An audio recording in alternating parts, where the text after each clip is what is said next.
其實古琴佢係一個中國非常之古老嘅樂器嚟嘅，大家咧都係會有7條線啦，跟住我哋會見到一啲圓點，我哋叫做徽咧，就有13個徽啦，咁佢就定咗嗰個弦嘅泛音點啦。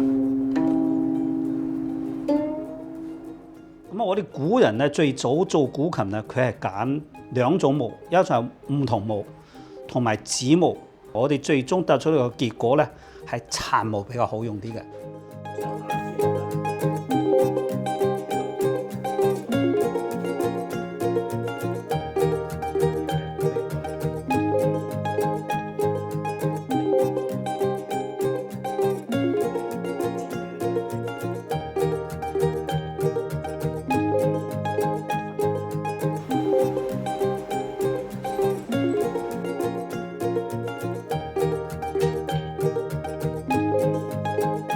喺中國嚟講咧，目前比較流行嘅有4種木偶啦，包括有提線木偶啦，香港俗稱叫做扯線公仔啦。咁一個傳統嘅提線木偶嚟講，大約有16條嘅基本線啦。跟住咧，我就會根據個動作需要啦，去加或者去減咁樣啦。仲有一種木偶叫做象頭木偶啦，香港叫做揸頸木偶或者手托木偶啦，因為佢個手咧就係揸住喺呢個位。咁樣再一種木偶咧就掌中戲啦，俗稱叫做布袋戲啦。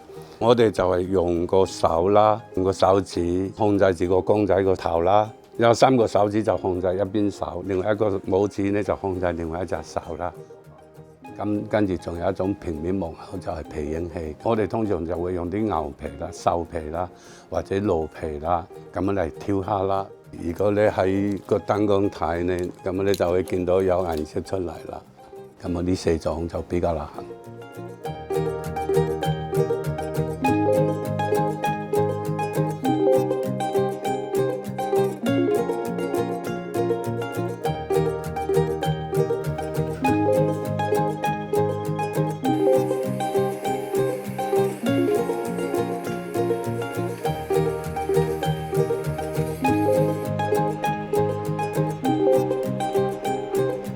如果打棉胎咧，嗰個棉花你打鬆佢嗰個鬆度啦，跟住咧就攞呢個磨盤就嚟磨佢。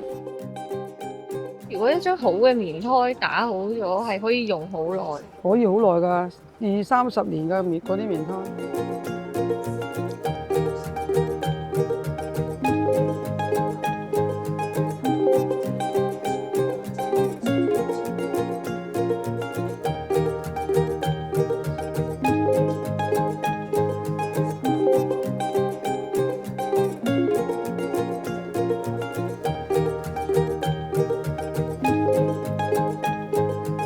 製作嘅材料通常就係砂紙，跟住有啲竹篾咯，同埋我哋用嘅白膠漿咯。步驟啦，揾咗個頭，即係知道自己整乜嘢先啦。然之後就紮個骨架出嚟啦，跟住咧就掹啲紙上去咯。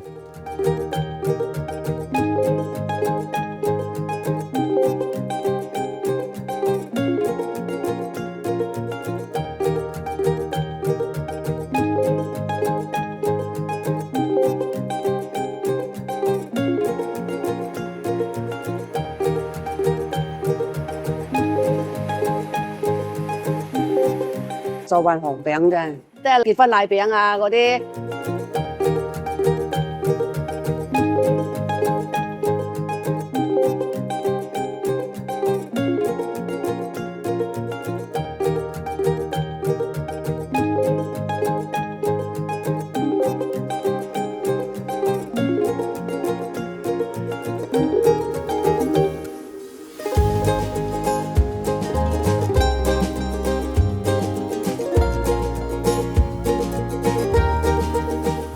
我哋最重要一種原材料就係黃豆嘅，第二樣咧就係一種凝固劑啦，就係石膏粉嘅，咁仲有水啦。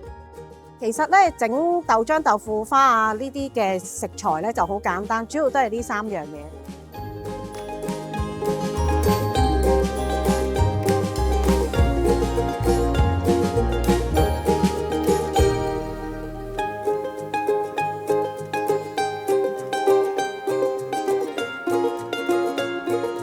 漫遊街角，細味日常中的非遺。